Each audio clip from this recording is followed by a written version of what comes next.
이사야 30장 8절에서 14절까지입니다. 이제 가서 백성 앞에서 서판에 기록하며 책에 써서 후세에 영원히 있게 하라. 대저 이는 패역한 백성이요 거짓말하는 자식들이요 여호와의 법을 듣기 싫어하는 자식들이라. 그들이 선견자들에게 이르기를 선견하지 말라. 선지자들에게 이르기를 우리에게 바른 것을 보이지 말라. 우리에게 부드러운 말을 하라. 거짓된 것을 보이라. 너희는 바른 길을 버리며 첩경에서 돌이키라. 이스라엘의 거룩하신 이를 우리 앞에서 떠나시게 하라 하는도다. 이러므로 이스라엘의 거룩하신 이가 이같이 말씀하시되 너희가 이 말을 업신여기고 압박과 허망을 믿어 그것을 의지하니 이 죄악이 너희에게 마치 무너지려고 터진 담이 불쑥 나와 순식간에 무너짐 같게 되리라 하셨은즉 그가 이 나라를 무너뜨리시되 토기장이가 그릇을 깨뜨림같이 아낌이 없이 부수시리니 그 조각 중에서 아궁이에서 불을 붙이거나 물 웅덩이에서 물을 뜰 것도 얻지 못하리라. 아멘. 지난주에는 짐승에 관하여 말씀드렸습니다. 누가 짐승이었습니까? 우리가 곧 짐승이지요. 오늘은 14절에 방금 읽은 것처럼 토기장이가 그릇을 깨뜨림같이에 대한 이야기입니다. 토기장이는 곧 하나님이시지 않습니까? 하나님께서 그릇을 깨뜨리시듯이 무언가를 깨뜨리시는 그 일이 짐승에게 먹이, 곧 생명이 됩니다. 지난주에도 짐승인 나에게 먹이를 주는 말씀이었지 않습니까?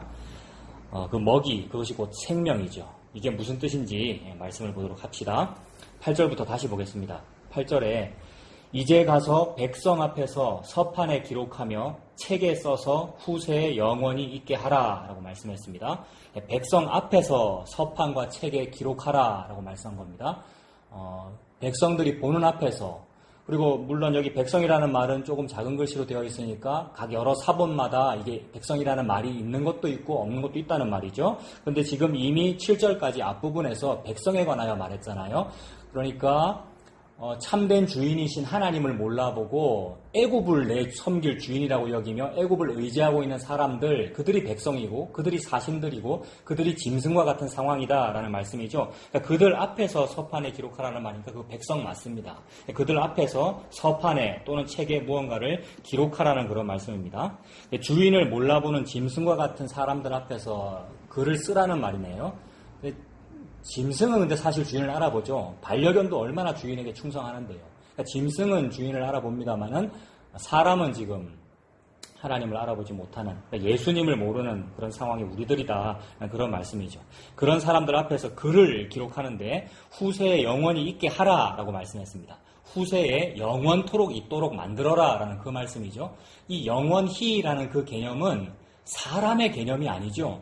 사람이라는 것은 피조물이니까 유한한 세계이지 않습니까? 그래서 시간이 정해져 있고 생몰연대가 있잖아요. 1977년에 태어나서 2000 몇십 년 중에 죽는 이 생몰연대라는 것이 모든 사람들에게 다 있다고요. 그러니까 유한하죠. 우리 몸 자체가 유한하고 건강이 유한하고 코로나를 우리가 이겨낼 수 없고 하는 그런 상황이잖아요. 그래서 이건 우리에게 있는 개념이 아닙니다. 영원하다라는 그 개념은 이것은 하나님의 영역입니다. 그러니까 예수님께서 무한하시죠. 그러니까 예수님께서 곧 영원이십니다. 그러니까 말씀이 육신 되신 분이 그 예수님이십니다. 그러므로 여기에 있는 이 영원히 있는 기록, 영원히 있도록 해라라고 하는 그 글을 쓰는 그 기록은 예수님을 의미하죠. 영원한 기록, 영원한 말씀은 예수님입니다. 말씀이 육신 되신 분이 예수님이고요. 그러니까 말씀이신 예수님이 짐승과 같은 우리 앞에 펼쳐주고 있는 모습이에요. 지금 8절이. 그러니까 백성 앞에서 영원히 있도록 무언가를 써라, 기록해라. 여기 성경책이잖아요, 결국. 그 성경책 말씀은 예수님이고요. 예수님이 우리에게 이렇게 펼쳐지는구나. 하나님이 계시하신 거죠. 9절도 보십시오. 대저 이는 패역한 백성이요 거짓말하는 자식들이요 여호와의 법을 듣기 싫어하는 자식들이라 라고 했습니다. 9절을 읽어보니까 역시 우리가 짐승이 맞군요. 패역한 백성이라 그랬고요. 여호와의 법을 듣기 싫어하는 자식들이라 라고 하니까 그것이 바로 짐승과 같은 상황이잖아요. 그래서 그 짐승 같은 내가 하는 말이 뭡니까? 10절과 11절입니다. 내가 하는 말입니다. 10절을 보면 그들이 선견자들에게 이르기를, 즉 우리가 선견하지 말아라. 선지자 보고, 선견자는 선지자이지요. 선견, 먼저 선자, 볼 견자잖아요. 먼저 보았습니다. 뭘 봤겠습니까? 선지자도 마찬가지죠. 먼저 선자, 알지자. 먼저 무언가를 알았습니다. 뭘 먼저 보고 뭘 먼저 알았겠습니까? 구약의 모든 선지자는 예수 그리스도의 영이 먼저 계셨고요. 예수님께서 먼저 계셨어요. 나중에 태어나신 것이 아니라. 우리의 시공간의 역사 속에서는 나중에 선지자가 먼저 있었고 나중에 예수님이 태어났지만 하나님의 계시 속에서는, 하나님 묵시 속에서는 그게 영원이라는 개념이잖아요. 영원 속에서는 예수님은 영원히 계셨죠. 그러니까 미리 계셨잖아요. 이미 계신 분이 예수님이시잖아요. 그러니까 먼저 계시는 예수님께서 예수님의 영을, 지혜와 계시의 정신을 선지자에게, 제사장에게, 왕에게 주면 그것이 기름 부음이고, 그렇게 그리스도의 영을 주면 그 사람이 선견합니다. 그 사람이 선지하고 그 사람이 예언합니다. 그래서 이 선견자, 선지자라는 것은 예수님의 영을 받아 지혜와 계시의 정신으로 무언가를 말하고 기록하는데 그것이 성경책이고 그것이 설교였고 선지하고 예언한 거였지 않습니까? 그 내용은 예수님이에요. 근데 그거 싫다는 겁니다. 백성들이 바른 선지자의 설교를 듣기 싫어한다 이 말은 예수님 싫다 이 뜻입니다. 그래서 그게 우리죠. 우리가 그 선견자를 보고 말하기를 선견하지 말아라. 선지자들에게 이르기를 우리에게 바른 것을 보이지 말아라. 우리에게 부드러운 말을 하라라고 그러는 거죠. 바른 것을 보이지 말아라. 이게 뭐겠습니까? 바른 것, 옛적 길, 선한 길, 바른 것. 예수님이죠. 예수님한테 보이지 말아라. 그거 말고 다른 말 해라. 좋은 말 해라. 왜 자꾸 부정적인 예수님 십자가 얘기를 하느냐? 긍정적이고 적극적인 사고방식을 좀 나한테 더 많이 알려줘서 내가 좀 더 부흥하도록, 내가 더 번영하도록, 우리 교회가 더 잘 되도록, 내 사업이 더 잘 돼서 헌금을 더 많이 해서 하나님 나라를 내가 좀 확장시킬 수 있는 그런 좋은 말, 부드러운 말을 하세요. 부드러운 예언을 하세요. 부드러운 설교를 하세요. 라고 우리가 그러더라는 거죠. 그래서 지금 10절에 부드러운 말을 하라라는 겁니다. 근데 그게 거짓말이에요. 부드러운 말 좀 듣고 싶습니다. 이 말이 저 거짓말 듣고 싶습니다. 이 말인데 그 거짓말을 더 하라고 그래요. 여기도 나오죠. 부드러운 말을 하라. 거짓된 것을 보이라. 이럽니다. 거짓말인 줄 모르고 그런 설교 좀 하세요. 이렇게 하기도 하고요. 아예 거짓말인 줄 다 알아도 입에 발린 말이라도 괜찮으니까 뭐 잘 된다는 얘기, 그 거짓말인 거 다 압니다. 그래도 잘 된다는 얘기 좀 해주세요. 그런 말 듣고 싶거든요. 힐링 받고 싶고요. 우리가 다 우울해가지고 좀 좋은 얘기 듣고 싶고요. 그래서 일주일에 한 번 주일에 모여서 그런 얘기 듣고 싶다는 거죠. 교회에서. 그래서 부드러운 말을 좀 해주세요. 거짓된 것을 보여라 라고 말합니다. 11절도 마찬가지죠. 너희는 바른 길을 버려라 라고 얘기해요. 우리가 성도를 보고, 우리가 목회자를 보고, 우리가 선지자, 선견자를 보고 너희들 바른 길을 버려라 라고 얘기해요. 바른 길은 아까 뭐였습니까? 예수님이었죠. 그 지혜와 계시의 정신, 구약에서는 예수님이라고 그 이름이 드러나진 아니하지만 하나님의 계시를 말하죠. 하나님의 계시 나 그거 싫어요. 자꾸 부정적인 얘기 하잖아요. 우리나라가 바벨론한테 망한다는 얘기 자꾸 하잖아요. 그거 말고 그런 길이 바른 길인데 그거 버려라라고 얘기하고요. 첩경에서 돌이키라라고 말합니다. 즉 백성들이 선지자를 보고 어이 선지자야, 어이 신학생, 어이 그 목회자, 신학한 너 첩경에서 돌이켜라 이렇게 말합니다. 첩경이 뭡니까? 이건 지름길이라는 뜻인데 모든 인간은 사실 지름길을 좋아하거든요. 어떤 지름길을 좋아합니까? 이 땅에서 출발하여 하늘까지 가는 제일 좋은 길, 왕도, 지름길, 숏컷을 좋아한다고요. 그래서 그것을 가장 기술적으로 잘 쌓은 게 뭐냐 하면 바벨탑입니다. 땅에서 출발하여 하늘까지 이르는 첩경을 바벨탑이라고요. 근데 그런 바벨탑은 좋아하는데 진짜 첩경은 싫어합니다. 진짜 하늘과 땅이 연결되어 있는 진짜 첩경, 진짜 지름길, 즉 바른 길이 있는데 그게 여기 나오는 첩경이죠. 그 길이 있는데 그걸 싫어해요. 그 길을 보여주신 분은 오직 하나님이십니다. 오직 하나님께서 자기 아들, 하나님의 아드님이신 예수 그리스도를 통하여 우리에게 바른 길, 진짜 첩경을 보여주신 거예요. 이게 창세기 28장에 나오는 야곱의 사닥다리입니다. 그래서 야곱의 사닥다리가 하늘에서 출발했으니까 하늘에 닿아 있고 야곱이 있는 그곳은 거룩한 땅이 아닌데 야곱이 있는 곳이 어찌 거룩하겠어요? 내가 있는 곳이 어찌 거룩하겠어요? 더러운 땅인데 세상의 그 하늘에서 여기를 연결하셨다는 거죠. 이게 사닥다리고 이것이 예수님의 십자가이고 이거를 일컬어 바른 길이라 그러고 생명 길이라 그러고 이걸 보고 길이요 진리요라고 그러고 예수님 십자가를 말하는 거죠. 이게 11절에 나오는 첩경입니다. 근데 요 첩경 얘기하면 싫다는 거예요. 그 십자가 싫어. 바벨론의 망해가지고 포로 70년 생활하는 나 싫어. 그거 말고 부흥 번영하는 바벨탑이라고 하는 첩경을 얘기해줘. 그런 바벨탑이라고 하는 좀 부드러운 얘기를 좀 해라. 라고 사람들이 요구하더라는 거죠. 그 첩경을 버려라. 라고 11절에 첩경에서 돌이켜라. 라고 이렇게 얘기를 했습니다. 11절에. 이스라엘의 거룩하신 일을 우리 앞에서 떠나시게 하라 하는도다.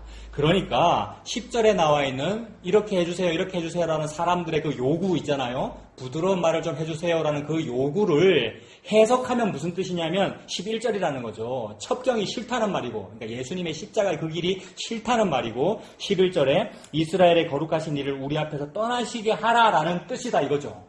사람들은 막 종교심이 갸륵해가지고요, 진짜 신앙생활 잘하는 척하고, 진짜 교회 생활 잘하는 척하고, 종교심이 아주 갸륵한 척 막 이렇게 연기를 합니다. 신앙심 좋은 척 연기를 합니다만 사실은 그 모든 열심을 다 뜯어보면, 해석해보면 무슨 뜻이냐면, 하나님이 좀 내한테서 떠났으면 좋겠다라는 행동이라는 거죠. 열심히 헌금하고, 열심히 예배드리고, 열심히 하나님 나라를 내가 확장시키겠다고 하는 그 일이, 아이고, 예수님이 내한테서 좀 떠났으면 좋겠다. 하나님이 우리로부터 떠났으면 좋겠다라는 일이라고 지금 하나님께서 11절에 말씀하시는 거죠. 그래서 이 10절과 11절 내용이 선견하지 말아라. 좀 우리한테 부드러운 말을 해달라라는 백성의 요구인데 그 부드러운 말, 그게 뭐겠습니까? 열왕기상 22장에도 이런 이야기가 나오죠. 여기뿐만이 아니라 성경의 여기저기에서 백성들이, 즉 우리가 바른 설교는 듣기 싫고요. 예수님의 십자가 이야기는 듣기 싫고 다른 얘기 좋아합니다. 애굽의 얘기, 달콤한 얘기, 보암직하고 먹음직스러운 그런 이야기들을 좋아해요. 그게 부드러운 말이겠죠. 그래서 열왕기상 22장에도 그런 얘기가 나오는데 그 당시는 남북 이스라엘이 분단되어 있었죠. 북쪽은 아합 왕이 다스리고 있었고 남쪽은 여호사밧 왕이 다스리고 있었는데 이 여호사밧과 아합 왕이 서로 연합해서 전쟁에 나가게 됐죠. 길랏 라못이라는 그 북쪽 지방에 가서 전쟁을 하게 됐는데 아람 사람하고 전쟁을 하게 됐죠. 근데 여호사밧 왕은 좀 성격이 우유부단한 것 같고 아합은 굉장히 막 계략을 꾸며가지고 그 전쟁에서 요 남쪽 왕 여호사밧을 죽이려고 계책을 꾸미고 이제 전쟁에 참전하는 그런 이야기인데 이때 여호사밧이 전쟁 나서기 전에 아합한테 먼저 말하죠. 여호사밧은 그래도 남유다의 왕이라서 하나님의 계시가 흐르잖아요. 하나님의 언약이 흐르는 나라잖아요. 그래서 하나님께서 그 계시로 여호사밧이 그렇게 말하도록 하나님 하신 거죠. 그래서 여호사밧이 뭐라 그러냐면 아합 왕이시여 전쟁 나서기 전에 먼저 선지자한테 물어보는 게 맞습니다. 즉 먼저 여호와의 말씀이 어떠하신지 물어보소서 이렇게 말했습니다. 즉 말씀을 알아보소서, 말씀을 여쭈어보소서 이렇게 말했다고요. 그러니까 우리가 말씀을 알아본다, 말씀에 대하여 우리가 여쭈어본다, 이 말은 뭐냐 하면 말씀이 뭐죠? 말씀이 육신이 되신 분이 예수님입니다. 그러니까 예수님을 알아야 하죠. 예수님을 알아야 한다, 예수님을 믿으라 라는 뜻이죠. 구약도 예수님 믿으라는 그 뜻이고요. 신약도 마찬가지입니다. 그래서 여호사밧은 그렇게 말했어요. 그렇게 말했더니 아합이 마지못해서 아합은 그런 거 하기 싫죠. 여호와께 물어보고 그렇게 하기 싫고 그냥 막 전쟁에 빨리 나서가지고 빨리 전쟁을 치름으로써 정적인 남쪽 왕이고 빨리 죽이고 싶단 말입니다. 그래서 마지못해서 아합이 어용 선지자 400명을 부르죠. 400여 명의 어용 선지자를 부릅니다. 어용이라는 말을 붙이는 것은 무슨 뜻입니까, 여러분? 어용. 요새도 시사적으로, 정치적으로 그런 용어가 쓰이지요. 어용이라는 말은 어자가 임금 어자고 용은 쓸용자죠. 임금이 사용한다는 말 아닙니까? 그 다니엘과 세 친구들이 바벨론에 포로 잡혀갔을 때에 바벨론 왕이 그들을 환관장 아스부나스의 손에 맡겨가지고 3년간 교육시키거든요. 환관의 장한테 환관 예비학교 교장이고요. 환관장이. 그러니까 환관이 되는 교육을 3년 시킨다고요, 여러분. 그러니까 신대원 교육을 잘못 받으면 우리가 환관되는 겁니다. 넷이 입이 있어도 말을 못하고 짖어야 될 때 짖지 못하는 목사가 된다고요. 신대원이 3년이잖아요. 물론 이건 우연의 일치입니다만은 그 환관장 아스부나스 밑에서 3년간 교육받는데 그거 하고 나면 뭐 되는 겁니까? 실제로 육체적으로 거세를 당하여 환관이 되든지 아니면 거세는 당하지 아니하더라도 영적 환관되는 거죠. 왜 그렇습니까? 유대의 하나님 믿는 유대인으로서의 그 공부 잘하고 정말 귀족 계급들이잖아요. 그 사람들이. 근데 그들이 하나님 신앙을 가지고 있음에도 불구하고 3년간 교육받고 3년간 왕의 산의 진미를 먹으면서 바벨론이 이렇게 좋구나. 아, 이것이 메이드인 시나리구나. 옛날에 아간이 여리고성에서 좋아했던 메이드인 시나리구나. 그거가 메이드인 시나리거든요. 메이드인 바벨론 이 말이잖아요. 메이드인 재팬, 메이드인 USA가 좋잖아요, 우리가. 요새는 국산이 더 좋습니다만은. 그래서 그런 식으로 되면 그게 이제 환관되는 거죠. 그렇게 환관되고 국무총리가 되면 어떻게 되겠습니까? 환관이라는 말의 뜻은 무엇입니까? 왕의 곁에 있는 남자이긴 한데 남자의 구실을 하지 못하죠. 왜 그렇습니까? 궁궐에 오직 남자는 내밖에 없어야 된다는 뜻이잖아요. 왕만 남자이고 모든 궁녀를 내가 내 마음대로 컨트롤하겠다는 거죠. 다른 남자가 내 여자에게 어필하지 못하도록 만들겠다라는 뜻이니까 뭐냐 하면 내만 혼자 왕하고 너희는 전부 다 나에게 피해는 주지 못하고 나에게 이득만 주는 정치와 말과 정책과 모든 국가 정사를 네가 펼쳐라, 내 부하해라 이런 뜻이잖아요. 이걸 보고 어용이라 그러죠. 그러니까 말이 쓰는 가마가 어용가마고 말이 쓰는 의자가 어용의자고요. 말이 쓰는 왕이 쓰는 신하가 어용신하고요. 왕이 사용하는 신문 언론사가 어용언론이고요. 그렇게 되는 거죠. 그래서 이 어용선지자라는 말이 다니엘이 그 어용선지자 될 위기잖아요. 다니엘이 어용 국무총리 될 위기잖아요. 근데 하나님의 은혜로 그들이 뭐라 그럽니까? 왕의 산의 진미 우리 안 먹겠습니다. 우리 채식만 하겠습니다. 그 말이 물론 채식이 상징적으로 의미하는 거죠. 채식하면 뭐 건강에 좋다 이런 뜻이 아니고요. 오직 예수님만으로 우리는 만족합니다. 오직 예수님의 십자가만으로 우리는 살 수 있습니다. 라는 그런 뜻이죠. 사람이 떡으로만 사는 것이 아니고 하나님의 말씀으로 사는 것이니까 우리 말씀으로 삽니다. 라는 그 의미로 하나님께서 그렇게 계시하신 거죠. 그래서 어용이 되지 아니합니다. 근데 많은 경우에 우리는 어용 선지자가 되죠. 아합 당시에도 어용 선지자 400여 명 불렀습니다. 그들이 하나같이 그렇게 입들이 많은데도 400여 개의 언론이 있고 400여 명의 목사가 있는데도 하나같이 같은 말 해요. 무슨 말 합니까? 적극적인 사고방식, 긍정의 힘, 우리가 길르앗 라못 전쟁에 나서면 우리가 이깁니다. 라는 그런 말. 이것이 부드러운 말이죠. 백성들이 듣고 싶었던. 아합 왕이 그것을 듣고 싶어 하니까 그 밑에 있는 모든 백성은 다 그거 듣고 싶어 합니다. 이게 맞는가 보다. 이런 설교가 맞는가 보다. 기독교는 그런 거 하는 거구나. 기독교는 적극적인 사고방식, 긍정의 힘 그런 거 하는 거구나. 일요일마다 그런 거 하는구나. 주일날, 일요일날 교회 가면 그런 얘기 듣고 내 사업이 더 잘 되는구나. 라는 걸 바라는 거. 이거 범어사 가는 사람도 그렇게 하고 신세계 백화점, 문화센터 이런 데서 하는 무슨 강연도 그런 거 하고 여러분 유튜브에 나오는 무슨 인생살이 처세술 강연도 다 그런 거 하고 같은 거예요. 그러니까 개신교, 기독교, 천주교를 포함하여 이 기독교라는 것을 포함하여 모든 종교는 그것이 종교심이면 다 같아요. 결국 인간을 위하고 인본주의고 사람 잘 되는 이야기 하는 데는 똑같습니다.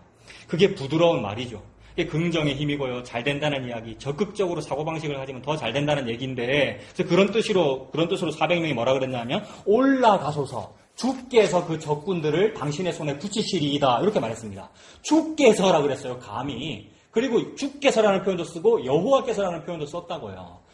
그러니까 바알과 아세라를 섬길 때에도 바알 아세라를 여호와 하나님으로 여기는 것이고 실제로 여호와 하나님을 섬길 때에도 그 여호와 하나님을 주님이라고 불러가면서 뭐라 그러냐면 나 전쟁 승리하게 해주는 여호와 하나님, 나 사업 잘되게 해주는, 우리 교회 번창하게 해주는, 내 부동산 커지게 해주는 그 하나님으로 믿는단 말입니다. 이걸 보고 부드러운 말이다 그러고 이걸 보고 긍정적이라 그러고 목사님 긍정적인 말씀하셔서 정말 훌륭하셔요. 그러니까 목사님 목회하신 그 교회도 잘 되고 그 교회에 속해 있는 성도인 나도 잘 되고 이게 하나님의 은혜군요 라고 하고 있어요. 이렇게 잘 되는 날이 여호와의 날이군요 라고 하고 있어요. 이것이 여호와의 날이다, 이것이 성전이다 하는 거짓말에 속지 말아라. 어찌하여 여호와의 날을 사모하느냐? 그 날은 어둠이다, 빛이 아니다. 하나님 이렇게 말씀하시죠. 그런 말을 하고 있는 곳이 성전이면 그 가짜입니다. 그러니까 무너져야죠. 그런 말을 하는 날이 여호와의 날이면 그거 가짜입니다. 그래서 어둠이며 빛이 아니다 이렇게 말씀하시는 거죠. 그래서 이 400여 명의 대표쯤 되는 시드기야라는 선지자는 실제로 철을 가지고 뿔을 만들어서 언제 그걸 준비했는지, 언제 이걸 미리미리 준비했는지, 얼마나 설교 준비를 열심히 하는지요. 미리미리 예화와 시청각 자료 다 준비한다고요. 교보제까지 딱 준비해가지고 잘 봐라, 왕이시여 보십시오. 철로 뿔이 만들어서 이걸로 공격하면 우리가 이기듯이 마치 우리나라가 이렇습니다. 아람 우리가 이길 겁니다. 아수르 우리가 이길 겁니다. 바벨론 우리가 이길 겁니다. 하는 그런 긍정적인 말을 하는 거죠. 이런 게 시청각 설교입니다. 시청각 설교, 그런 교보제, 그게 나쁘다는 얘기가 아니고요. 그것까지 동원해서 예수 그리스도를 배척하기를 우리가 원하더라는 거죠. PPT를 동원하고 예화 영상을 틀어가면서 그 다음에 사람 중에서 잘된 사람 한 명 예로 들어서 간증거리로 내세우고 강대상에 그런 사람 간증자로 세워가지고 잘되는 이야기, 부드러운 말 하는 이야기, 그런 것을 사용하더라는 거죠. 그게 철로 만든 뿔입니다. 그렇게 청중을 설득합니다. 성도라는 여러분들을 설득합니다. 그렇게. 근데 그것은 설득이 아니고, 즉 설교가 아니고, 그것은 선포가 아니고, 그건 현혹입니다. 미혹시키는 거죠. 그런데 오직 미가야라는 선지자 혼자만 뭐라 그러냐면 백성들이 목자 없는 양같이 흩어질 거다 이렇게 말합니다. 미가야만 백성들이 망할 거예요. 우리 망할 거예요. 전쟁 나가면 우리가 질 거예요. 왕 죽을 거예요. 목자 없는 양같이 흩어질 거예요. 이 얘기합니다. 이게 무슨 말입니까? 십자가죠. 망한다는 얘기는 십자가죠. 고난이고요. 이런 말, 이런 선지, 즉 이런 선견을 하면 이 선지자 미가야 어떻게 됩니까? 뺨 맞고 감옥에 갇히지요. 잘 된다는 말, 성공할 거라는 말, 십자가 반대쪽에 있는 말, 이런 것들이 부드러운 말입니다. 교인들은 이런 설교를 좋아하고 목사는 이런 설교하는 것을 좋아합니다. 이런 설교를 잘 해야 된다라고 하고요. 이런 설교하는 것을 사명으로 여기죠. 대부분의 목회자가 그러합니다. 그러니까 그런 설교 듣고 싶어 하는 것들이 수요이고 그런 걸 설교를 하고자 하는 것이 공급이죠. 수요와 공급이 톱니바퀴처럼 이렇게 딱 맞아 떨어지고 잘 돌아간다고요. 이것이 잘 안 돌아가야 삐걱삐걱거리고 그것이 깨어질 텐데 그렇지 않고 잘 돌아간다고요. 마치 윤활유를 바른 톱니바퀴처럼 잘 돌아가요. 이게 공장이죠. 종교 공장입니다. 수요와 공급이 딱 맞아 떨어지니 설교 공장의 그 톱니바퀴가 잘 돌아갑니다. 종교 공장이 되어버린 교회가 오늘도 잘 굴러갑니다. 오늘 일요일이잖아요. 주일이라고 불러가면서 주의를 성수하겠다는 말을 그 용어를 써가면서 종교화되어버린 이거 율법주의인데 예수님께서 그것을 다 완성하시고 멈추셨고 예수님으로 다 이루셨는데 십자가에서 근데 그 이후에도 예수님을 믿는다면서 예수님의 이름으로 그 종교 공장을 교회의 이름으로 교회 건물에서 또 굴리더라는 거죠. 코로나가 와서 그것을 조금 멈출 수 있는 한번 생각해보고 반추해볼 수 있는 기회가 왔음에도 불구하고 아니요 멈추면 안 됩니다 라고 하면서 교회에서 열심히 종교를 우리가 추구하더라는 겁니다. 물론 안 그런 사람들도 있습니다. 복음을 찾아 듣겠다는 사람들도 많지요. 여러분 실제로 우리 주변에 많잖아요. 우리도 그러하고요. 그래서 나는 다른 복음이 싫어요. 저는 복음을 듣겠습니다 하는 사람들도 많습니다. 감사한 일이죠. 그러나 의인은 없나니 하나도 없도다라는 말씀이 어찌 그리 맞는지요. 우리가 듣고 싶다는, 제가 그래요. 듣고 싶다는 그 복음도 내 귀의 복음이더라고요. 내 귀를 즐겁게 해주니까 내가 좋다 그런 것이지 분명히 복음이고 복음 전하시는 목사님이고 복음의 설교인데 내가 싫으면 복음 아닌가? 내가 좀 착각했나? 이러는 거예요. 또 투정이 나오는 거예요. 식상하고요. 귀찮다는 거예요, 우리가. 이게 나고, 이게 우리고, 이게 광야의 백성입니다. 40년 광야 생활이 그렇잖아요. 매일 만나 먹는데 그 만나가 복음이잖아요. 그토록 먹고 싶었던 자유의 안식의 음식이잖아요. 노예 때 먹었던 것은 아무리 맛있는 거 먹었어도 자유가 없는 음식이잖아요. 근데 지금은 자유의 안식의 음식이라고요. 근데 그거 40년 먹었더니 질린다는 거죠. 매일 이거 어떻게 먹고 사느냐는 거죠. 그래서 애굽에 있을 때는 파와 고기와 부추와 생선과 마늘과 이런 거 뭐 맛있는 거 먹었는데 라면서 옛날을 추억하고 좋아하는 거죠. 옛날 죄 짓던 때가 좋았다. 옛날에 지옥 생활하던 때가 좋았다라고 우리가 그렇게 되더라는 겁니다. 그러므로 복음이란 저 부드러운 말 좋아하는 저런 놈들 나빠요라고 그렇게 욕하는 거 그게 복음이 아니라 내가 바로 그런 욕들을 그 사람이구나. 내가 바로 그 수요 공급에서 그 수요자였구나. 내가 그 공급자였구나. 그렇게 알게 된 것. 그래서 정말 제가 그러하군요. 예수님의 십자가가 아니면 저는 진짜로 안 되는군요가 믿어지게 된 것.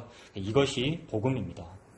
백성들이 설교자에게 부드러운 말을 해달라고 요구했는데 사실 그 제일 부드러운 말을 하시는 분은 사실 하나님이십니다. 진짜로 부드러운 말씀을 하시는 분은 사실 하나님이셔요. 우리가 몰라서 그렇지. 우리가 그냥 보면 하나님 맨날 십자가 얘기하고 어떤 고난을 말씀하시고 무섭게 우리를 치시는 분이고 그러한데 사실은 그게 부드러운 말이었어요.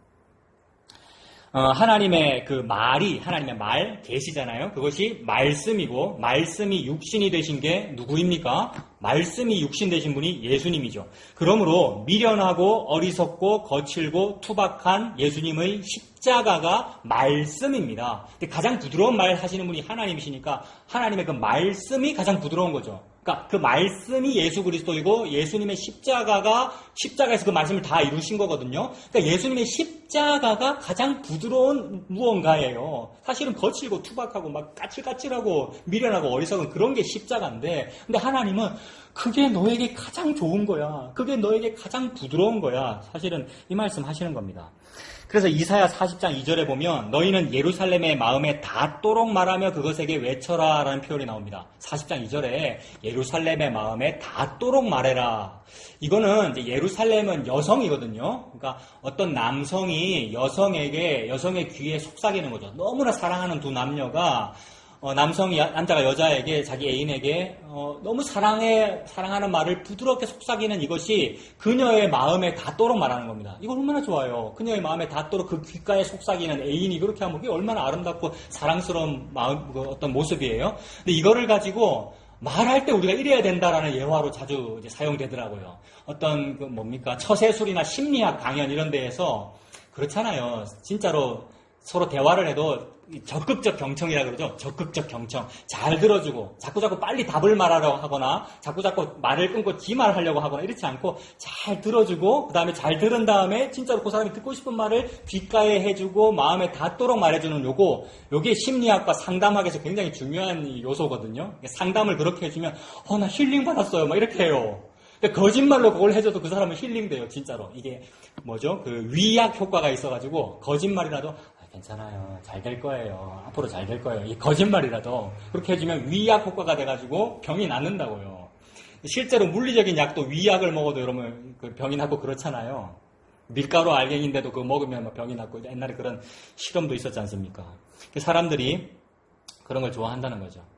근데 이 예루살렘의 마음에 닿도록 말하며 그것에게 외치라라고 하는데 이걸 진짜로 하는 분은 그러한 카운셀러나 상담가가 아니고 예수님입니다. 그래서 기묘라, 모사라라고 할 때 그 모사, 기묘자, 모사인 그분이 예수님이잖아요. 모사가 카운셀러거든요. 실제로 영어로도 카운셀러예요.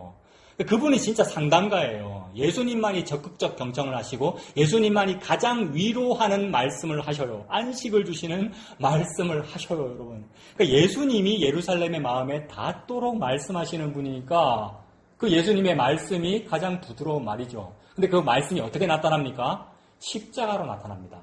고난과 또 어떤 때는 어떻게 나타납니까? 채찍으로 막 상을 둘러엎으시고 이 강도의 소굴을 만든도다 하면서 이 독사의 자식들아라는 이런 막 10원짜리 쌍욕 하시잖아요, 예수님께서. 이건 과장이 아니고 실제로 그렇습니다. 쌍욕 쓰셨습니다, 예수님께서. 예수님 쓰신 언어는 갈릴리 아람어 방언, 그러니까 아람어 갈릴리 방언이기도 했고요. 시장바닥 용어 같은 말씀 쓰셨다고요. 그것이 가장 부드러운 말이고 가장 친절한 말이었다. 그 얘기입니다.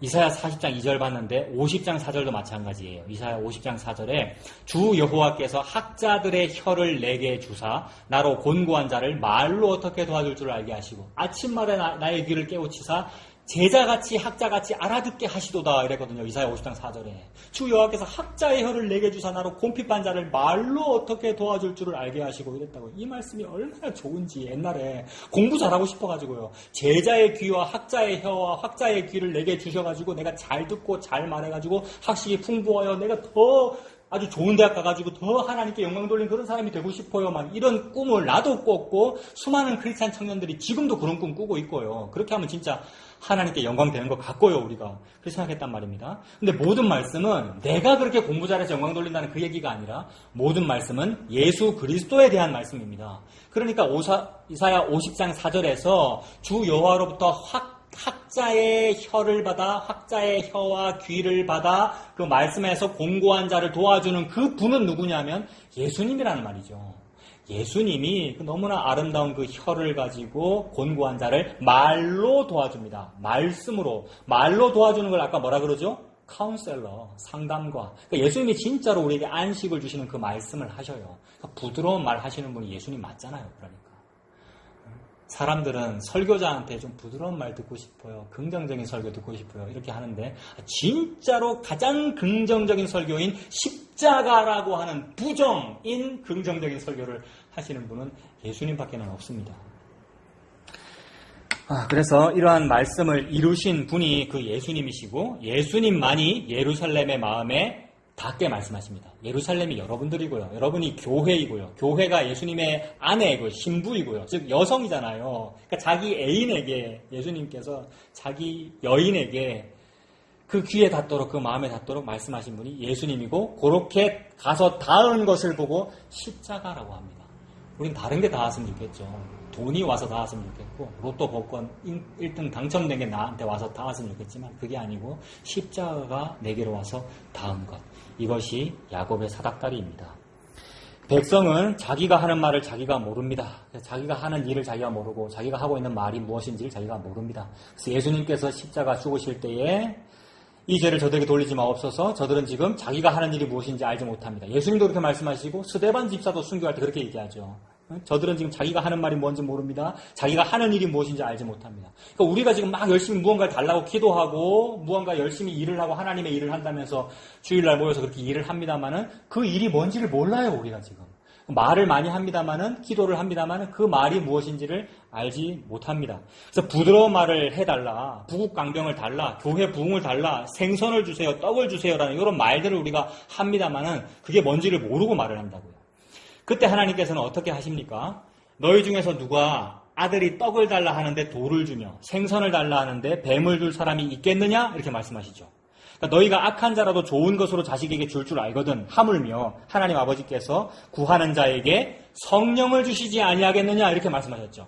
그러니까 마태복음 7장 11절에는 구하는 자에게 좋은 것을 주시지 않겠느냐 이렇게 말씀했는데 누가복음 11장 13절에는 성령을 주시지 않겠느냐 이렇게 말씀했다고요. 그러니까 우리는 아무것도 모르고 내한테 좀 떡 주세요, 생선 주세요, 부국강병을 주세요, 우리 교회 부흥, 우리 사업 잘 되게 해주세요 이렇게 말하는데 그게 뭔지도 모르고 우리를 말을 하는데 하나님께서는 그 떡을 달라 생선을 달라 하는 자에게 뱀이나 돌 주지 아니하고 가장 좋은 것을 준대요. 가장 좋은 것 준다는 것은 성령님을 주신다는 뜻이라는 거죠. 성령님은 어떻게 저와 여러분들에게 주어집니까? 성령님이 어떻게 우리에게 부어집니까? 예수님께서 십자가에서 죽으시니 성령님께서 강림하신 거죠. 그러니까 십자가가 곧 우리에게 성령님 주심이고요. 십자가가 나에게 떡과 생선을 주신 거죠. 떡과 생선이 뭡니까? 이 아들이 지금 먹고 싶다는 그 음식이잖아요. 그러니까 하나님이 우리에게 진짜로 음식을 주시는 분이라는 거죠. 하나님이 우리에게 진짜로 양식을 주십니다. 그래서 예수님께서 이 땅에 오셔서 하신 말씀이 나의 몸을 이것을 먹어라, 이 피를 마셔라. 내가 위에서 내려온 하늘에서 내려온 생명의 떡이다. 이렇게 말씀하셨죠. 그러니까 예수님께서 하나님께서 우리에게 예수님 자신을 주신 것, 이것이 성령님을 주신 것이고 진짜로 우리가 뭔지도 모르고 달라고 했던 그 부드러운 걸 좀 주세요라고 그 뭔지도 모르고 말했던 그것을 예수님께서 이루어 주신 겁니다. 그래서 이 부드러운 것, 이 부드러운 말, 그거 받으면 삽니다. 이걸 받으면 안식이 있습니다. 그때부터 진짜로 그게 주일입니다. 주일을 꼭 지켜야 되는데 라고 하면서 주일을 못 지키게 하는 정부가 우리를 탄압합니다. 그렇게 하는 것이 아니고요. 이 예수님의 십자가라고 하는 이 부드러운 것, 십자가라고 하는 그 생명의 은혜 받으면 그게 주일이고요. 그러니까 매일이 주일이고 그게 안식입니다. 매일 안식할 수 있는 거죠. 어디에서도 우리가 예배할 수 있고요. 매일이 주일입니다. 코로나가 와도 상관이 없고 교회 당이 문을 닫아도 상관이 없습니다. 교회 당이 문을 닫아도 상관이 없다 제가 그랬습니다. 교회가 문을 닫는 건 없습니다. 그런 일은 내가 닫아도 문이 안 닫혀요. 왜냐하면 예수님이 교회 문을 닫고를 예수님만 하시거든요. 인간 대통령이 그것을 컨트롤할 수가 없거든요. 박해를 할 수가 없다고요. 교회는. 교회 당은 문을 닫을 수가 있어요. 그래 코로나 때문에 닫을 수가 있어요. 여러분. 바이러스는 종교를 안 가린다잖아요. 바이러스는 무슨 신분을 안 가린다잖아요. 그래서 교회당은 필요에 따라서 문을 닫기도 하고 이 전세 월세를 못 내면은 쫓겨나기도 하고 그러는 거죠 원래. 그건 정상적인 일이다 이 말입니다. 그래서 교회당이 문을 닫아도 아무 상관이 없습니다. 왜냐하면 교회는 예수님 믿는 그 사람들이 교회이기 때문에 성도들이 교회이기 때문에 그렇습니다. 제가 지금 설교문에는 성도들이 교회입니다라고 써놓고 들자에다가 따옴표 해놨어요. 성도들이 교회라고요. 코로나 때문에 이제 못 모입니다. 모이지 맙시다. 이렇게 하니까, 물론 안 모일 수 있죠. 그러나 또 믿음으로 모일 수도 있습니다. 근데 어떤 분은 이렇게 생각할 수도 있죠. 코로나가 아니라도 우리는 원래 안 모일 수 있어요. 복음 알면 우리는 원래 안 모여도 되니까, 복음 알면 혼자만 있어도 되니까 라고 그렇게 할 수 있는데 그것이 상당히 영지주의적인 것 같습니다. 여러분. 그래서 왜냐하면 나는 죄인이거든요. 우리는 죄인이기 때문에 복음을 알고 복음을 좋아하지만 복음을 모르거든요. 죄인이기 때문에 내가 복음을 믿고 있지만 복음을 모른다고요. 복음이 나를 알아주셨기 때문에 천만다행인 것이지 우리는 복음 안다고 해도 복음을 몰라요. 그 상황에서는 아무리 내가 복음을 알아서 혼자 독야청청하리라 막 홀로 내가 신앙생활을 하리라라고 해봤자 지 죄밖에는 안 나와요. 근데 자기 죄밖에는 안 나오고 있음에도 불구하고 혼자 있으면 그걸 모른단 말입니다. 내가 이렇게 신앙생활을 잘하지? 내가 이렇게 혼자 있어도 복음으로 듣고 인터넷으로 내가 설교를 찾아 들어가면 요거 번영신학이야, 이거는 비복음이야, 이거는 복음이야, 좋아요 라고 들으면서 살면 되지라고 하지만 아니라는 겁니다. 피치 못할 상황에서는 그렇게 할 수 있지만 대부분 피치 못할 상황 아니에요. 우리가 조금만 힘쓰면 두세 사람 모일 수 있고요. 그래서 두세 사람이 예수님의 이름을 모이는 곳에 예수님도 함께 한다 그랬지 않습니까? 그걸 보고 교회라고 그러고요. 그러므로 성도 한 사람 한 사람 물론 교회입니다만 성도들이 교회라고 제가 일부러 들자에다가 따옴표한 겁니다. 그러니까 모이면 어떻게 됩니까? 모이면 니도 부족하네. 내가 먼저입니다. 내가 부족하네. 니가 부족하네. 내 불편함이 드러나네. 같이 있으면 불편하거든요. 혼자 있으면 팬티만 입고 유튜브 들어도 되잖아요, 여러분. 근데 같이 있으면 불편하거든요. 우리가 불편하네요. 우리가 부정적이네요. 우리가 투정이 나오네요. 우리가 지금 같이 있으니까 비위도 어떤 때는 좀 맞춰야 되고, 같이 있을 때니까 뭔가 조율도 좀 필요하고, 그러네요가 광야 생활이고요. 그래서 어떤 때는, 이것 때문에 애굽이 좀 좋아지네요가 드러나는 요 상황. 나 죄인 맞네요. 라는 이런 상황 말입니다. 그걸 교회라고 그러고, 그래서 고린도전서에서는 교회에는 분쟁이 있어야 의가 무엇인지 드러나리라 이렇게 말씀했더라고요. 근데 이 말씀이 얼마나 수수께끼 같은지. 교회에는 긍정적인 일만 있어야 의가 드러납니다. 이렇게 써놨으면 아멘이 나올 텐데 교회에 부정적인 일이 있어야 돼. 교회에 분쟁이 있어야 그게 의로운 것이 드러나. 이 말이 무슨 뜻이겠습니까? 내가 죄인일수록 우리에게서 죄가 더욱 드러나면 드러날수록 우리는 의 아니군요. 예수님 십자가 의군요. 십자가 때문에 우리 같은 죄인도 사는군요가 드러난다는 말입니다. 요걸 보고 의라 그런다는 거죠. 그래서 요거 하라고 두세 사람 모이라는 거죠. 이거 하라고 성도들을 교회라고 그러는 거고요. 그래서 그 좋은 것을 우리가 하는데, 그 좋은 것을 하고 싶고 해야 되는데 세상에 소위 사람들이 개독교라고 욕하는 그 일 때문에 우리가 못 모이고 있으니 좀 화도 좀 나더라는 겁니다. 근데 사실은 그게 나죠. 그 개독교가 우리잖아요. 그 개독교가 나고요.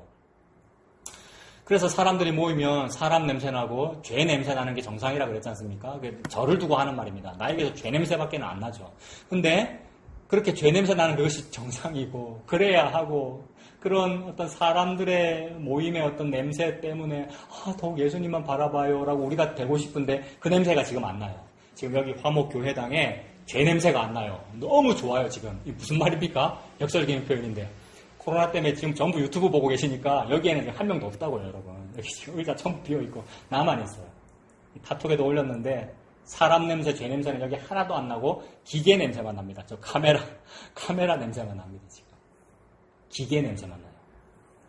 그러니까 하나님은 기계를 상대로 하고 계시지 않거든요. 기계를 상대로 하면요, 선악과를 만드실 필요도 없었고, 기계를 상대로 하면 그 영을 부어주실 필요도 없습니다. 그냥 프로그래밍 하면 되죠. 너 예수 십자가만 믿어! 이러면 믿어요, 걔는, 여러분. 얼마나 놀라운지. 하나님은 기계를 상대로 하지 아니하시고요, 우리를 상대로 하셨어요. 사람을 안에 삼으셨어요, 세상에. 그러니까 사람에게 성령 부어주셔서 우리 입장에서는 우리가 자발적으로 믿은 것 같도록 하신 거예요. 로봇가 아니고 자발적으로 믿은 것 같도록 성령을 부어주시면 그렇게 돼요. 그래서 하나님은 네가 나를 믿는구나, 네가 나를 사랑하는구나. 근데 사실 그것도 하나님께서 주관하셨음에도 불구하고 그게 은혜죠. 그 은혜로 말미암아 100% 예수께서 다 하셨고 100% 내가 움직입니다. 100% 내가 내 손으로 하잖아요, 여러분. 이게 예수 그리스도 100%, 나 100%예요. 이게 예수 그리스도 홀로 다 하시고 나 아무것도 안 했습니다라는 말과 동의어입니다. 그래서 내가 100% 내 손으로 했지만 뭐라 그럽니까? 저는 무익한 종입니다라고 손 가리고 발 가리고, 여러분, 저는 무익한 종입니다. 마땅히 해야 돼서 했을 뿐입니다. 이지요. 그래서 마땅히 해야 돼서 했을 뿐입니다가 예수님 십자가 은혜가 헛되지 아니하여 되었습니다라는 이 말입니다. 이게 100% 내가 한 거지만 100% 예수님이 다 하셨다라는 그 말씀의 뜻입니다. 그래서 우리가 그렇게 성도들이 모이면 그것이 교회인데 지금은 못 모여서 조금은 아쉽다라는 그런 뜻입니다. 그래서 저도 그렇고 저와 여러분들이 그게 진짜 교회구나라는 걸 더 알면 더 좋겠습니다. 12절과 13절도 또 보겠습니다. 12절 이러므로 이스라엘의 거룩하신 이가 이같이 말씀하시되 너희가 이 말을 업신여기고 압박과 허망을 믿어 그것을 의지한다고 합니다. 하나님이 말씀하시는데 그 하나님의 말씀을 업신여긴대요. 업신여긴다는 말은 업수이 여긴다는 말이죠. 말씀 그거 없어. 예수 무시하는 겁니다. 그래서 말씀을 업신여기고 압박과 허망을 믿는답니다. 그리고 13절도 이 죄악이 너희에게 마치 무너지려고 터진 담이 불쑥 나와서 순식간에 무너진 것게 되리라 하셨은지요. 담이 견고히 잘 서 있어야 되는데 견고히 잘 서 있는 줄 알았는데 막 누수 현상이 일어나거나 막 하면은 막 불쑥 튀어나오면서 어느 순간 무너질 거 아닙니까? 위태한 거죠. 근데 위태한 줄을 모르고 우리가 그걸 기대한다고요. 위태한데 지금 겉으로 볼 때는 회를 칠해놨기 때문에 튼튼해 보여가지고 위태한데 사실은. 근데 무너진다. 그게 압박과 허망을 우리가 믿는 거죠. 허위를 믿는 겁니다. 그게 사상 누각이죠. 모래 위에 지은 집입니다. 그래서 이 12절에 방금 이같이 말씀하셨다라고 했는데 그렇게 말씀하신 건 뭡니까? 아까 그 8절에 있는 백성 앞에 기록해서 영원히 있게 한 그 기록이 이 같은 말씀이죠. 성경책을 의미하고 그러니까 예수 그리스도를 의미하죠. 그렇게 말씀했는데 너희가 이 말을 업신여긴다라고 했으니까 예수님을 업신여기는 거죠. 그래서 우리가 예수님을 십자가에 달아 죽입니다. 예수님을 업신여기기 때문에 우리가 예수님을 십자가에 달아 죽이는 거죠. 그래서 예수 말고 다른 메시아 좋다는 거죠. 우리가 그렇게 한 이유는 그 예수님이 코로나 바이러스이기 때문입니다. 2000년 전에 예수님을 딱 그렇게 봤습니다. 2000년 전에 실제로 예수님을 딱 코로나 바이러스처럼 여겼고 무슨 병균처럼 여겼고 여러분 문둥병 가까이 가면 문둥병 걸릴 것처럼 여겼고 저거 빨리 죽여버려라. 그래야 우리나라가 산다라고 여기는 거죠. 우리가 그때 사람이라면 안 그랬겠습니까? 저야말로 저 같은 목사 이 차경민 이야말로 가장 열심히 예수 욕하고 이단 검증위원회에 고발하고 예수님을 고발했을 거예요. 이단 검증위원회에. 나는 지금 고려신학대학원 나왔고 신사참배를 반대하는 그 유구한 전통을 가진 이 신학을 한데 그런 사람이고 내가 44살짜리 지금 목사인데 이렇게 목회를 몇 년간 하고 있는 이런 사람인데 이제 30살 된 신대원 이제 저 신대원도 안 나왔네 쟤는 라고 하면서 저런 이상한 성경 해석을 하느냐라고 하면서 나사렛 예수를 이단 검증위원회에 고발하고 그랬을 거라고요, 우리가. 청와대에 막 청원 글 쓰고 그랬을 겁니다. 다수결로. 우리 다수가 의견 모아가지고 민주주의로 저 예수 십자가에 달아버려야 된다. 2000년 전에 실제로 그랬고, 우리가 그리 하고 있습니다. 저놈 예수만 죽이면 우리가 좀 살 것 같다. 저 예수만 없으면 우리가 좀 잘 될 것 같다. 그래서 예수를 죽이고 아수르, 바벨론, 로마로부터 우리를 해방해줄 다른 메시아를 옹립하자라는 게 이게 인간의 마음이죠. 그래서 다른 메시아를 우리가 옹립하자라는 이 마음이 우리의 본능 속에 원래부터 있어요. 그래서 사무엘 당신은 싫어요. 당신의 아들들도 싫어요. 다른 왕, 이방처럼 우리 중에서 어떤 왕을 세워주십시오. 라고 하는 것이 다른 메시아를 옹립하자라는 그 마음이잖아요. 그래서 우리가 예수님을 십자가에 달아 죽였습니다. 그래서 예수는 싫고 방금 12절에 읽었던 그 압박과 허망을 좋아합니다. 우리가. 압박받는 걸 좋아해요. 참 이상해요. 세디스트 같아요. 압박받는 걸 좋아해요. 헌금 많이 하세요. 봉사 많이 하세요를 더 좋아해요. 그게 압박과 허망인데 내가 피땀 흘려가면서 힘들어 죽겠는데도 불구하고 열심히 또 그걸 해요. 여러분 우리가. 교인들이. 그게 압박과 허망을 좋아하는 거잖아요. 그게 허망한 건데 그걸 좋아해요. 허망한 거니까 희망 고문이잖아요. 고문을 열심히 당했는데 희망 때문에 고문을 당했거든요. 희망이 뭡니까? 언젠가는 잘 되겠지. 이 헌금 많이 하면 언젠가는 뭔가 대박이 나겠지. 이 헌신봉사 많이 하면 하나님께서 이뻐해 주시겠지라는 그거. 근데 그게 허망이었다고요. 허사였다 이 말입니다. 하나님은 우리한테 무언가를 받아가지고 무언가를 해주시는 분이 아닙니다. 하나님이 무언가를 우리에게 주시는 분입니다. 뭘 받고 주는 거는 거래이고요. 상거래잖아요. 그거는. 그게 아니고 하나님께서 공짜로 값없이 와서 이거를 마셔라. 공짜로 값없이 와서 포도주와 젖을 사라. 하고 말씀하시는 분이시니까 공짜로 값없이 모든 것을 우리에게 주시는 분이라고요. 그 모든 것이 무엇입니까? 하나님 자기 자신입니다. 하나님 자기 자신을 우리에게 주시는 것, 이게 모든 것을 주신 겁니다. 그 모든 것을 예수님이라고 하죠. 예수님을 우리에게 주셨잖아요. 십자가로. 그런 분에게 우리가 거래하려고 나의 헌신봉사를 받으시고 나한테 좋은 것 좀 더 주세요라고 이렇게 우리가 감히 말을 하고 있는 겁니다. 그러한 압박과 허망은 제국이고 애굽입니다. 이 당시의 배경에서는 애굽이죠. 그래서 7절까지 지난주 봤던 것이 뭐였어요? 애굽을 의지하는 그런 얘기였잖아요. 이 압박과 허망을 의지한 겁니다. 든든한 교회 시스템과 건물, 그게 압박과 허망입니다. 종교를 말하죠.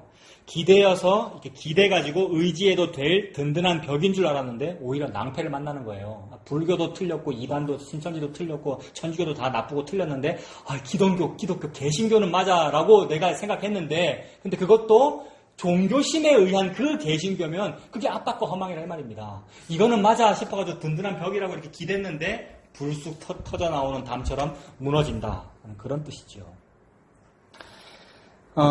그래서 그렇게 기대어 의지해도 될 든든한 벽인 줄 알았는데 오히려 낭패를 만나는 이야기가 아모스서에 나옵니다. 아모스 5장 18절에 보면 화 있을진저 여호와의 날을 사모하는 자여 너희가 어찌하여 여호와의 날을 사모하느냐 그 날은 어둠이요 빛이 아니다 이랬습니다. 이렇게 하면 신앙생활 잘하는 거야. 이렇게 하면 여호와의 날이 있어. 마침내 우리 교회가 부흥하는 날, 마침내 우리가 번영하는 어떤 날을 주실 거야 라면서 여호와의 날 사모했고 이것이 성전이야 라면서 사모했는데 그 날은 어둠이요 빛이 아니다 라고 하나님 말씀하시는 겁니다. 왜 그렇게 되느냐 하면 마치 사람이 사자를 피하다가 곰을 만나거나 혹은 집에 들어가서 손을 벽에 대었다가 뱀에게 물린 것 같도다 이렇게 말씀하시는 거죠. 그래서 나 사자 피할 거야. 사자를 피했는데 이쪽 가서 곰 만났다는 겁니다. 사자나 곰이나 만나면 죽죠 우리가. 그래서 나는 이 벽을 의지할 거라고 벽에 손을 대었는데 거기에 독사가 있을 줄이야. 그러니까 압박과 허망을 의지하는 우리의 모습이 그렇다라는 거죠. 벽을 의지했는데 뱀에게 물리고 담을 의지했는데 아까 13절처럼 무너지는 상황입니다. 이게 여호와의 날입니다. 여호와의 날은 예수님의 십자가입니다. 그러니까 내가 의지했던 무언가가 무너져가지고 나를 덮쳐서 죽게 된 날이 여호와의 날입니다. 여호와의 날은 심판과 구원이잖아요. 그러니까 유기된 백성에게는 심판이 있는 것이요 택한 백성에게는 구원이 있는 거죠. 그래서 14절 한번 보십시오. 오늘 보면 14절에 그가 이 나라를 무너뜨리시되 토기장이가 그릇을 깨뜨림같이 오늘 주제죠. 토기장이가 그릇을 깨뜨림같이 아낌이 없이 부수시리니 그 조각 중에서 아궁이에서 불을 붙이거나 물웅덩이에서 물을 뜰 것도 얻지 못하리라 이렇게 말씀했습니다. 그러니까 그릇이 깨지는데 어찌나 막 처참하게 다 부서지는지 아궁이에 그 수출 좀 담아낼 좀 조각이라도 있으면 거기다 수출 담아서 그 조각이라도 쓸 수가 있잖아요. 근데 다 부서져서 수출 담을 것도 없다는 말입니다. 그리고요 물을 조금 뜰 조각도 없다는 뜻입니다. 그러니까 하나님께서 나라를 얼마나 처참하게 망하게 하시는지 그런 식이라는 거죠. 이미 이거 이사야 6장에서 예언된 그 얘기입니다. 이사야 6장에 보면 이사야가 드디어 평소에는 우시야 왕, 눈에 보이는 인간 왕 믿고 살았는데 그 문둥병 걸려서 결국 죽고 마니까 죽을 때에 즉 내가 의지할 그 담이 없어질 때에 비로소 참으로 의지해야 될 왕이 하나님이시군요를 봤다는 거죠. 그래서 하나님을 성전에서 만나죠. 하나님의 옷깃만 살짝 스친 겁니다. 근데 그것만 봐도 막 벅차가지고 막 눈이 멀어버리는 상황 같은 거. 그러니까 입을 말을 못하는 상황 같은 거. 입술을 가리고 화로다 나여 망하게 되었도다. 나는 이 입술이 부정한 사람으로서 입술이 부정한 백성 위에 거주하면서 만군의 여호와이신 왕을 배웠도다. 이렇게 된 것 아닙니까? 예수님 만난 것이 그런 거죠. 그래서 그때 그 이사야 6장에서 그 하나님께서 이렇게 만나주신 하나님께서 뭐라 그러시냐면 쫄딱 망할 거다라는 얘기를 하는 겁니다. 토기장이가 그릇을 깨뜨림같이 완전히 다 부서질 거다라는 말씀을 하니까 이사야가 이해가 안 돼가지고 언제까지 그래야 됩니까? 언제까지 그렇게 됩니까? 언제까지 듣기는 들어도 듣지 못하며 보기는 보아도 깨닫지 못하도록 말하는 그런 어떤 깨어짐의 이야기가 있어야 합니까? 라고 물어보니까 하나님께서 뭐라고 대답하십니까? 성읍들은 황폐하여 주민이 없으며 모든 것이 다 망하고 밤나무와 상수리나무도 밑동까지 배임을 당하는 그때까지다 이렇게 말씀하십니다. 그러니까 아예 끝까지 다 망한 어떤 일이래요. 이게 처참한 깨어짐이잖아요. 토기장이가 그릇을 깨뜨림 같이 하나님께서 하시겠다는 거잖아요. 그러니까 이미 이사야 6장에서 그 얘기했고 지금 30장도 오늘 그 말씀이에요. 토기장이가 그릇을 깨뜨린 같이 그렇게 깨지는 어떤 일을 하나님께서 하실 거라는 겁니다. 근데 그렇게 깨지는 그 일인데 그러나 그 그루터기는 남는 것 같이 거룩한 씨가 이 땅의 그루터기니라 이렇게 말씀했어요. 그러니까 이미 이 말씀에서도 심판과 구원이 동시에 들어있죠. 깨어짐이 심판이고 그러나 그루터기는 남는다. 그 그루터기가 거룩한 씨라 그랬으니까 씨라고 하는 것은 제라. 히브리어로는 제라이고요. 헬라어로는 스페르마라는 건데 이거 어려운 말인데 그냥 생명의 씨 말하는 겁니다. 생명의 씨는 예수님이잖아요. 남성 생식 세포 말하는 거거든요. 예수님이잖아요. 예수님이 남자이고 예수님이 생명이란 말입니다. 그 생식 세포가 있으면 그게 환관이 아니고요. 그게 없으면 그걸 보고 내시라고 그러잖아요. 아까 다니엘은 그게 안 되었다는 얘기잖아요. 어용이 안 됐다는 얘기잖아요. 그 말은 예수님 믿는다라는 뜻입니다. 예수님 믿는다라는 말은 예수님이 내 안에 계신다는 말이고 예수님이 씨앗으로서 내 속에 계신다는 말이고 그래 한 알의 생명의 씨앗 즉 한 알의 밀알이 땅에 떨어져 썩으면 즉 내 안에 죽으면 즉 십자가로 죽으시면 많은 열매를 맺는다. 예수님이 내 안에 그렇게 사시겠다는 말이죠. 그러니까 예수님이 그 밀알입니다. 예수님이 생명의 씨앗이고요. 그 의미이죠. 그래서 거룩한 씨 그것이 그루터기다. 이게 구원입니다. 그러니 토기장이가 그릇을 깨뜨린 같이 깨어지는 그 속에 씨앗이라고 하는 그루터기가 들어있죠. 심판과 구원이 동시에 있습니다. 여호와의 날이 이와 같다는 겁니다. 그러니까 아름드리 나무가 배임을 당하는 것이니까 심판이고요. 근데 그루터기는 남아가지고 거룩한 씨앗이 되니까 이게 구원입니다. 씨앗은 예수님이죠. 심판과 구원. 그래서 하나님께서 이 일을 하시겠다는 겁니다. 이게 예수님의 십자가입니다. 그러니까 무너진 담이 예수님이라는 얘기죠. 여러분. 아까 그 무너진다는 그 담이 예수님이라는 얘기라고요. 무슨 말인지 조금 어렵습니까? 우리는 뭔지도 모르고 담을 좋아했다고요. 뭔지도 모르고 벽과 담을 좋아하고 벽돌 잘 쌓아서 마치 절에서 기와불사해가지고 대웅전을 짓듯이 기독교도 성전을 짓겠다고 헌금해가면서 건축 헌금해가면서 막 지었는데 그렇게 막 지으니까 그걸 의지하잖아요. 거대한 건물과 담과 벽을 의지하면서 저 성전에 내가 속해 있어라고 의지하는데 그걸 무너뜨리시겠다 이 말입니다. 그러니까 나는 뭔지도 모르고 그 성전을 좋아했고 뭔지도 모르고 떡과 생선을 달라고 요구했으나 진짜 떡과 생선이신 예수께서 진짜 성전이신 예수께서 진짜 든든한 벽이요 담인 예수께서 무너져 죽으셔서 진짜로 나에게 성전을 주시겠다 이 말입니다. 진짜로 나에게 생명 양식을 주시겠다 이 말입니다. 그래서 무너짐으로써 주시는 이야기입니다. 토기장이가 그릇을 깨뜨린 같이 다 깨어짐으로써 나에게 안 깨어짐을 주시는 그런 이야기입니다. 심판과 구원이 동시에 있죠. 이 이야기는 십자가 안에만 있습니다. 당신의 적극적인 사고방식에는 이거 없습니다. 우리의 긍정의 힘 속에는 이거 없어요. 깨어지고 일어나는 이런 게 없다고요. 일어나는 것만 있어요. 근데 일어나는 게 뭡니까? 이게 콘크리트 건축 구조거든요. 위로의 구조라고요. 위로 올라가면 어떻게 됩니까? 이게 바벨탑이죠. 바벨탑은 상하 대칭으로 무저갱이라 그랬습니다. 여기에서 위로는 상하 대칭이니까 밑으로라고요. 지옥으로 이거라고요. 우리가 하는 적극적인 사고방식, 긍정의 힘은 지옥으로 더 많이 갑시다라는 이 얘기이죠.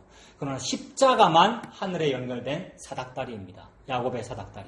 예수님이죠. 그래서 그 담이 예수님이다라는 그 얘기고요. 무너진 나라, 지금 나라를 이렇게 무너뜨리겠다는 말씀이잖아요. 그 나라가 예수님이라는 말입니다. 눈에 보이는 그림자로 나라를 먼저 준 겁니다, 우리에게. 그래서 그 나라를 그리 귀히 여기고 막 시오니즘이라 그러면서 예루살렘을 회복하자 그러면서 그 나라를 다시 세우려고 애를 쓰는데 이미 다시 섰어요. 이미 나라는 재창조되었다. 나라는 완성됐어요, 이미. 예수님을 말하는 거예요. 예수님이 완전히 무너져서 그림자 나라 다 무너뜨리셨고 예수님으로서 부활하셔가지고 하나님 나라를 완전히 완성하신 거예요. 그 나라 안에 우리를 앉혀놓으신 거예요. 성도들이 그 나라를 살고 있는 중입니다. 그래서 무너진 그 나라는 예수님이었다는 말씀입니다. 토기장이가 깨뜨린 그릇도 그러니까 여기서 예수님이죠. 14절에 이 나라를 무너뜨린다라고 했는데 당시에 나라가 무너진다는 것은 청천벽력의 소식이죠. 백성들이 이거 제일 싫어했잖아요. 왕도 이거 제일 싫어하고요. 나라 무너진다, 바벨론에 잡혀가야 된다라는 요 말하는 선지자를 그렇게 미워했지 않습니까? 그게 참 선지자인데. 나라가 무너진다는 것은 성전이 무너진다는 같은 말입니다. 같은 뜻입니다. 그러니까 하나님은 예수님을 십자가에 죽임으로써 성전을 무너뜨리신 겁니다. 하나님이 일을 하신 거예요. 하나님이 예수님을 십자가에 달아 죽이심으로써 성전을 무너뜨리신 거예요. 왜냐하면 예수님이 성전이거든요. 예수님을 십자가에 달아 죽임으로써 나라를 망하게 하신 거예요. 예수님이 나라거든요. 그래서 옛날에 북이스라엘은 아수르한테 망하고 남유다는 바벨론한테 망하는 그 일이 그림자였던 거예요. 그런 식으로 망한다. 그 망하는 일이 완성된 자리가 어디입니까? 십자가죠. 십자가에서 예수님이 죽으신 것이 하나님께서 나라를 망하게 했다. 하나님께서 성전을 무너뜨렸다라는 그 뜻입니다.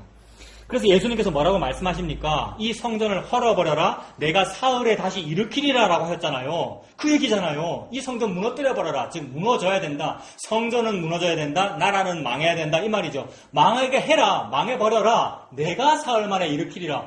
예수님 말하는 거잖아요. 예수님께서 십자가에서 죽으셨고 사흘 만에 부활하셨잖아요. 그래서 요한복음은 이렇게 말하죠. 요한복음 2장 21절에 예수는 성전된 자기 육체를 가리켜서 그렇게 말씀하신 것이다. 이렇게 적어놨어요. 그러니까 영원히 있도록 기록한 기록이 이거죠. 아까 8절에 영원히 백성 앞에서 기록해라는 그 기록이 이런 거라고요. 요한복음 2장 21절에 예수는 성전된 그 자기 육체를 가리켜서 그렇게 말씀하신 거야 라고 기록했어요. 이 기록을 지금 2020년에 오늘 우리가 이걸 읽고 있다니요. 세상에. 그 무너진다는 그 성전, 토기장이가 그릇을 깨뜨린 같이 깨어진다는 그 깨어짐은 예수님을 말하는 거였군요. 육신된 그 성전 말씀하시는 거였군요. 그 뜻이죠.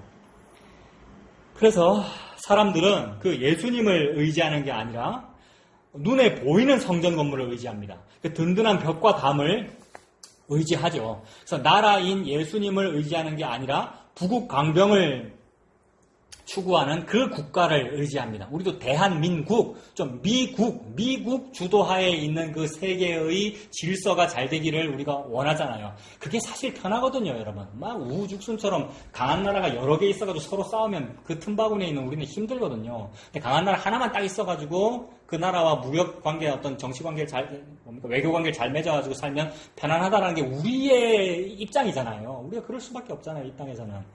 근데 그게 비참한 거죠. 그게 국가라는 거죠. 십자가에서 예수님은 직접 성전이 되셔서 무너져서 죽으시고 다시 사셨습니다. 우리가 의지할 것이 보이는 성전이 아니다, 예수님이다 라는 것을 그렇게 보여주신 겁니다.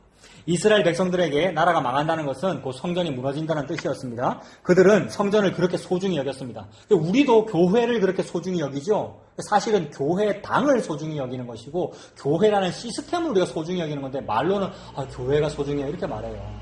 교회는 그게 아닌데요. 교회는 예수님을 믿는 사람들을 보고 교회라 그러는 건데 교회당이라고 하는 건물을 소중히 여기고 담임 목사 중심으로 하는 그 체계 위계 질서를 피라미드 구조인 그것을 그렇게 소중히 여겨요. 그거 깨지면 막 큰일 나는 줄 알아요, 우리가. 그거는 기독교가 아니고 유교입니다. 유교, 여러분. 그런데 그 교회라는 것이 예수님의 핏값으로 사신 교회입니까? 우리가 소중히 여긴다는 그 교회라는 것이 예수님의 핏값으로 사신 그 교회입니까? 아니면 당신의 피땀으로 헌금해서 세운 그 교회입니까? 우리가 무너질까봐 벌벌 떤다는 그 나라, 국가라는 것이 진짜 하나님 나라를 말하는 겁니까? 아니면 이 땅에서 부국강병하고 선진 민주 기독교 국가가 되어야 한다는 그 나라를 말하는 겁니까?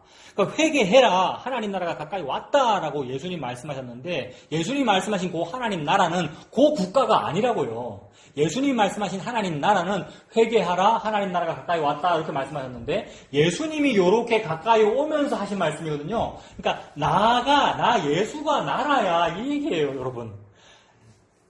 회개하라 하나님 나라가 가까이 왔느니라 라면서 예수님이 이렇게 가까이 왔거든요. 이 가까이가 몇 주 전에 했는데 그게 뭐였습니까? 고르반이잖아요. 고르반이라는 말이었잖아요. 그러니까 예수님이 가까이 오신 거예요. 그러니까 예수님이 나에게 가까이 오셨고 그리고 예수님 자체가 하나님과 가까움이거든요. 하나님이시잖아요, 예수님이. 그러니까 예수님이 나에게 오시면 나는 어떻게 되는 겁니까? 하나님과 함께 있는 겁니다. 하나님께 고르반 된 거잖아요. 가까이 있는 거잖아요.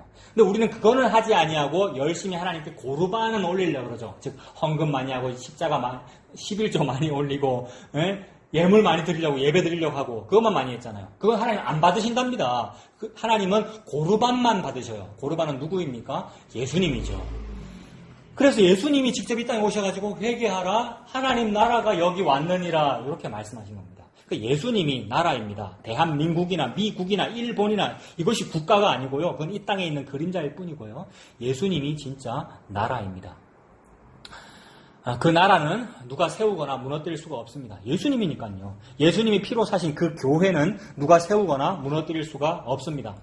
우리는 어떤 나라에 살고 있고 어떤 교회에 속해 있습니까? 여러분. 우리가 물론 당연히 이 땅에서 여권 가지고 주민등록증 가지고 대한민국에 속해 있고 자기가 다니는 어떤 교회들이 다 있습니다만은 그러나 진짜 우리의 나라는 예수 그리스도이고요. 진짜 나의 교회는 예수님께서 피로 사신 신부 삼은 그 교회 나와 우리라고 하는 이 교회에 우리가 속해 있군요. 하나님 감사합니다 라는 말밖에는 없는 것이죠. 대부분의 사람들이 눈에 보이는 나라에 삽니다. 눈에 보이는 교회를 의지합니다. 눈에 보이고 나에게 득이 되고 나에게 부드러운 말을 해주는 든든한 것에 기대고 싶은 겁니다. 그 벽과 담을 더 튼튼히 하고 싶어서 정성을 모으고요. 헌금을 하고요. 집회를 하고 말씀을 지키고 종교 규칙들을 만들어내고요. 모범 정관 운동을 만들고요. 교회 요람을 만들어서 바운더리를 쌓고요. 벽과 담을 쌓아서 우리라고 하는 것을 우리끼리 만들어낸다고요. 그들만의 리그가 돼버리죠. 그렇게 되면. 그건 닫힌 사회가 돼버린다고요, 여러분. 그런 식으로 규칙들을 만들어내는 거, 그게 율법주의죠. 예수님은 고러한 벽과 담을 무너뜨리시되 토기장이가 그릇을 깨뜨린 같이 그렇게 하십니다. 그게 십자가입니다. 우리가 이런 말을 못 알아듣습니다. 지난주에도 설교 마치면서, 이 설교 마칠 때 제가 지난주에 우리가 이 말을 못 알아듣습니다라고 말씀드렸는데, 제가 지금 괄호 안에, 설교문에는 괄호 안에 제가 또 써놨어요. 죄송합니다. 알아듣는 분도 계십니다. 못 알아듣는다고 해서 죄송합니다. 라고 하고 있는데, 못 알아듣는다고 해서 제가 죄송합니다라는 이런 표현이 사실 부드러운 말이죠, 여러분. 부드러운 말을 좀 해라라고 사람들이 수요한다 그랬는데, 이게 부드러운 말이죠, 사실. 근데 죄송한 마음이 있습니다. 다 못 알아듣는 건 아니니까요. 그래서 알아듣는 분도 계십니다. 그래서 제가 감사합니다. 그러니까 알아들으시는 분이 여기에 찾아오시고 모이니까 저는 참 좋습니다. 그러나 자기 자신을 한번 돌아보십시오. 내가 바로 그 구원받은 그런 죄인임을 안다면 정말로 자랑할 게 없을 겁니다. 자존심 부릴 게 없을 겁니다. 진짜로 내가 죄인임을 안다면은. 그런 죄인의 은혜만 나오는 우리가 되었으면 좋겠습니다. 근데 우리가 사실은 못 알아듣잖아요, 여러분. 지난주와 마찬가지로 예수님의 이 말을 못 알아듣는 우리가 짐승이잖아요. 사람 말을 못 알아들으니까 짐승이잖아요. 그런데 성경은 짐승이 사람 되는 이야기이고 죄인이 의인이라 칭함받는 얼토당토하는 이야기이고 맹인이 눈 뜨는 이야기입니다. 어떻게 짐승이 사람이 되지요? 사람이 되려면은 파와 뭐죠? 우리 단군 신화에는 뭐 마늘 이런 거 며칠 동안 먹고 이래야 사람이 되는데, 그러니까 우리가 무언가를 해야 아주 쓴 어떤 파, 쓴 마늘을 먹는 어떤 쓰디쓴 고난을 겪어내야 네가 어떻게 잘 된다라는 이런 얘기가 전래동화에도 있고 단군 신화에도 있고 우리의 모든 사상 속에 그게 들어있는데, 성경은 도대체 무슨 얘기입니까? 성경은 어떻게 짐승이 사람이 된다는 얘기입니까? 시편 73편에 보면 시편 73편 22절에 내가 이같이 우매무지함으로 주 앞에 짐승이 오나 이렇게 말합니다. 시편 73편에 우리가 짐승이라고 얘기하고 있어요. 내가 이같이 우매무지함으로 주 앞에 짐승이 오나 내가 항상 주와 함께하니 주께서 내 오른손을 붙드셨나이다 이렇게 말했습니다. 짐승이 사람 되는 방법이 나와 있네요. 내가 이렇게 우매무지함으로 짐승이 오나 내가 이와 같이 항상 주와 함께하니 주께서 내 오른손을 붙드십니다. 내가 주와 함께하면 내가 사람 되는구나 이런 뜻으로 읽힐 수 있죠. 이 시편 73편의 제일 끝절 28절에도 보면 하나님께 가까이 함이 내게 복이라 이렇게 합니다. 내가 지금은 비록 짐승이지만 가까이 하면 내가 사람 될 수 있겠구나 라고 읽힐 수가 있겠죠. 그러니까 짐승이었는데 내가 항상 주와 함께 하니 사람이 되는구나 이렇게 해석이 되고 있고 실제로 그렇게 우리가 설교하고 설교 듣고 있고요, 여러분.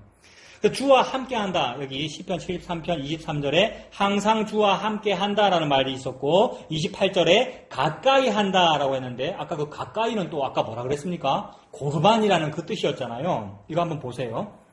이렇게 내가 하나님을 위하여 항상 하나님과 함께 하거나 내가 하나님께 가까이 하면 어떻게 된다. 내가 이렇게 하면 내가 참 짐승에서 사람으로 바뀔 수 있다. 구원받을 수 있다라고 말하는 이것이 함정입니다. 이게 종교입니다. 이걸 보고 우상숭배라 그러고요. 이건 개신교가 아닙니다. 이 기독교가 아니라고요. 그건 우상숭배입니다.